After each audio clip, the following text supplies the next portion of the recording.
America की जानिब से ईरान के खिलाफ तवील फौजी ऑपरेशन की तैयारी, एक अहम बयान और एक अहम बात अमेरिका से सामने आई है। ये तवील फौजी ऑपरेशन किस तरह किया जाएगा, इस बारे में आमिर रज़ा से बात करते हैं। आमिर भाई, कुछ बातें सामने आई हैं।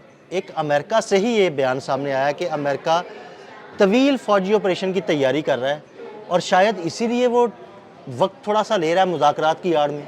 देखिए, पहली बात तो यह है कि जिस मीडिया हाउस ने बरतानवी मीडिया हाउस है जी, BBC उसका नाम है, उसने ये आज स्टोरी पब्लिश की है और उसने 2 अहलकारों के हवाले से, जिसके नाम उसने शो नहीं किए, उसने कहा कि अमेरिका एक लंबी जंग की तैयारी कर रहा है। ये बयान तो बाद में हमारे पास आया। इससे पहले मैं ये बात कर चुका हूँ कि जराल्ड का लाना 50 साला जंगी हिकमत अमली हो सकती है, क्योंकि ये 50 साल तक बिना रुके पानी के ऊपर तैर सकता है। ये एक ऐसा बहरी बेड़ा है जिसके साथ एक बहुत बड़ा जहाज़ सिर्फ इसकी रसद के लिए इसके पीछे रहता है, ताकि इसकी रसद जैसे ही कम हो इसको पहुंचा दी जाए। ये 50 साला प्लान है अमेरिका का, और ये 50 साला प्लान का ही हिस्सा है कि इसको जंग को तवील जंग कहा जा रहा है। ये जंग सिर्फ अगर ईरान की हो तो शायद अमेरिका ये बात कभी ना कहता। ये जंग पूरे खत्ते की जंग है जो ईरान लड़ रहा है। देखिए, यहाँ पर आकर बैठने का मकसद ये है कि चीन की जो कुव्वत है उसको कम कर दिया जाएगा और चीन की बर्निंग पावर कम हो जाएगी, यानी उसके पास जो फ्यूल जाता है वो अमेरिका की मर्ज़ी से जाएगा, जब चाहेगा उसका फ्यूल टैंक काट देगा। इस यहाँ बैठकर मतलब ये है कि रशिया पर हर वक्त वो कोई ना कोई जो है हमला कर सकता है या रशिया के ऊपर नज़र रख सकता है। तो इसका मतलब ये है कि ईरान ही वो वाहिद मुल्क है जो इस वक्त इतने बड़े खत्ते का अकेला एक मुहाफ़िज़ या गार्ड, आप उसको सेफ गार्ड कह लें, मुहाफ़िज़ कह लें, शील्ड कह लें, जो भी नाम दे लें, वो है। इस जंग को तवील कहने का मकसद ईरान नहीं है। ईरान उनके हिसाब से जो उनका प्लान है वो वेनेज़ुएला की तर्ज का है कि ईरान पर हुकूमत टॉपल की जाएगी और उस पर किया जाएगा। ये जंग असल में वो आर्मगेडन है, वो आखिरी जंग है, वो मलखमतुल उज़्मा है, अब ये ऐसे अल्फाज हैं, वो है जिसकी तैयारी की जा रही है। ये एक शैतान का ऐसी चाल है जिसके अंदर तमाम को, आज आएँ कल आएँ परसों आएँ, सबको अमेरिका के ख़िलाफ़ खड़ा होना पड़ेगा। और ये इसके बग़ैर ये दुनिया का ये सारा अमल जो इस वक्त जारी है मुकम्मल नहीं होगा। इसमें बहुत ज़्यादा लोगों की जानें जा सकती हैं, बहुत ज़्यादा नुकसान हो सकता है। अहादीस में क्या कुछ है वो उसको मैं इस वक्त डिस्कस नहीं करना चाहता, मैं डराना नहीं चाहता, लेकिन सामने नज़र आ रहा है कि वो शैतानी कुव्वतें इज्तिमा कर रही हैं, मजमा कर रही हैं जिन्होंने आना है और उनके मुकाबले में इमाम मेहदी ने आना है। मैं कोई ऐसा अमर में वाकई वो सूरत हाल तो ऐसी लगती है कि जो सूरत हाल पैदा हो रही है, दजाल अब क्या है, एक काना या एक आंख वाला। वो आपने एक डॉलर की मिसाल दी कि उसके पीछे एक आंख वाली तस्वीर बनी हुई है। पिरामिड क्या है और फिर इस पर आंख क्यों है, ये एक और कहानी है। बिल्कुल।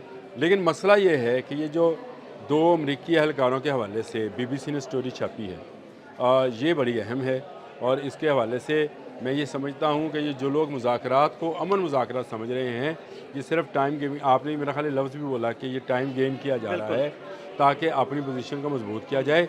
इसीलिए जराल्ड को जो है भेजा जा रहा है और ये जराल्ड मेरा ख्याल है कि जब पहुँचेगा, इसने पहुँचना है जुमे के रोज़, आज हफ्ता है, जुमा या जुमे की शब जो है, एक हफ्ते के बाद जब ये पहुंचेगा तो आप देखेंगे कि डोनाल्ड ट्रंप नया पैंतरा जो है बदलेंगे। मंगल को जो होने वाले मुज़ाकरात हैं, ये मुज़ाकरात सिर्फ इसको क्या कहेंगे कि ये सिर्फ एक धोखा है, फ्रेब है या कैमोफ्लाज है। कैमोफ्लाज है कि अमेरिका ईरान पर या इस मिडल ईस्ट के तेल पर, मैं ईरान को अब रहने दें, पूरे मिडल ईस्ट पर और इस खत्ते पर कब्ज़ा करने के लिए और तमाम आबी गुज़रगाहों पर कब्ज़ा करने के लिए जो प्लानिंग कर चुका है, उसका आगाज़ आज के दिन से हो गया जब जलाल सी फोर्ड जो है वो निकल पड़ा अपने इलाकों से, कैरिबियन से निकल कर वो उसने सफ़र का आगाज़ कर दिया और 13 नॉटिकल माइल की तेज़ रफ्तारी के साथ वो जो है पहुंचेगा। आमिर भाई, और अगर उसने कब्जा कर लिया तो वो तो वही बात होगी ना कि वो दजाल जिसे चाहेगा खाना देगा, जिसे चाहेगा नहीं देगा, यानी जिसे चाहेगा उसके लिए उसका तेल निकलने देगा, जिसके लिए चाहेगा नहीं निकलने देगा। तेल नहीं निकलेगा तो इसका मतलब ये है कि उसकी रोटी बंद। हाँ जी, बिल्कुल। अब देखें, ये बड़ा अजीब सा सिस्टम है अरब ममालिक में, मुझे समझ नहीं आती है कि आप हज़ारों अरब का असला ख़रीदते हैं, भाई आप एटमी रिएक्टर क्यों नहीं बनाते? बिल्कुल ऐसे ही। देखिए, आप अपने आप को मजबूत करें ना। आप अपने आप को मजबूत करें। आप अयाशी के लिए इतने इतने बड़े महल बनाते हैं, तो ऊंची फिर आप इमारतें अपने बना रहे हैं, महल बना रहे हैं। अपने मिसाइल प्रोग्राम्स क्यों नहीं डेवलप करते हैं? आप अपने जहाज देखें, और कुछ ममालिक ऐसे हैं हमारे जैसे हैं, चलो मैं और क्या कहना, कुछ ममालिक ऐसे हैं जो हमारे जैसे हैं, जिनको पेट पर पत्थर बांध कर या घास खाकर ही न्यूक्लियर टेक्नोलॉजी हासिल करना थी, न्यूक्लियर टेक्नोलॉजी हो जिन्हें अपने बच्चों के इलाज, तलीम, सफरी सहूलियात सब की कुर्बानी देख कर ही मिसाइल प्रोग्राम और अपना जहाज़ फाइटर प्लेन जो है उसको चलाना पड़ेगा। ऐसे ममालिक जो होते हैं ये मार्शल रेसेस हैं। आप अरब भी मार्शल रेस है, ये अरब ने पूरी दुनिया पे हुकूमत की है।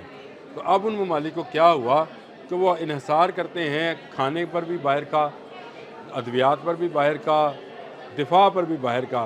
तो जो बाहर का माल होता है वो किसी वक्त भी बाहर से माल देने वाला रोक सकता है।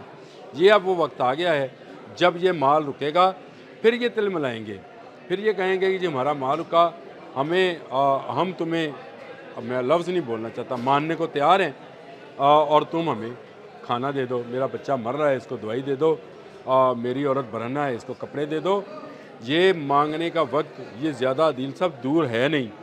मैं कोई मुबल्लग नहीं हूँ, लेकिन सामने नज़र आ रही है चीज़ कि आपने हुर्मुज़, खलीज फारस, रेड सी, बहर हिंद, बेरा अरब सब गुज़र गाहें वो बंद करने लगा है, और बंद करने के बाद वो आपसे कहेगा कि मांगो, जो तुम मांगोगे दूंगा, लेकिन जो मैं कहूँगा वो तुम कहोगे, और तुम ये चीज़ें जो हैं छोड़ दोगे, और ये चीज़ें जो है अडॉप्ट करोगे।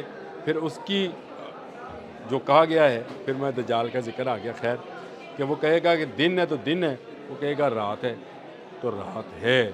तो ये वो मामला है जिस पर अमेरिका इस वक्त लेकर आया है, और अमेरिका अपनी पूरी क़ुव्वत के साथ, अफसोस शायद मुसलमान मुल्कों को, कभी खलीज में मालिक मौजूद मुसलमान मुल्कों को ये होश आ जाए कि वो ईरान का साथ दें। ईरान का साथ देने का मतलब है कि वो कम से कम अपना ही साथ दे लें, अपना तेल, अपने वसाइल, अपनी क़ुव्वत को बचाएं और उसको बढ़ाएं, ताकि अमेरिका जैसे जो कौमें हैं वो उन पर तसल्लुत कायम ना करें। ये एक और ईस्ट इंडिया कंपनी टाइप की कंपनी जो है ये आ रही है, जो अब ऑयल कंपनी होगी, और ये अमेरिका के कहने पर पूरी दुनिया में तेल की सप्लाई इस इलाके से होने देगी, और इसी तरह इस इलाकों में जाने वाला जितना खाना पीना जो भी है, वो सामान है, सामान रसद है, वो जाने देगी तो जाएगा। ये एक नई सूरत हाल है। मैं इसका पहले दिन आपसे बात की थी, मैंने कहा था कि वो बैठेगा, बत्ता लेगा तो जहाज़ गुजरेगा, चाहे इस तरफ जाना है चाहे इस तरफ जाना है, बत्ता वो अमेरिका को देकर जाएगा। ये वक्त अब बहुत करीब है। बहुत शुक्रिया आमिर रज़ा जी। बिल्कुल, आमिर रज़ा ने बड़ी तफसील के साथ इस सारे मामले पर रोशनी डाली। अदील अहमद और आमिर रज़ा को इजाज़त दीजिएगा। अल्लाह हाफ़िज़।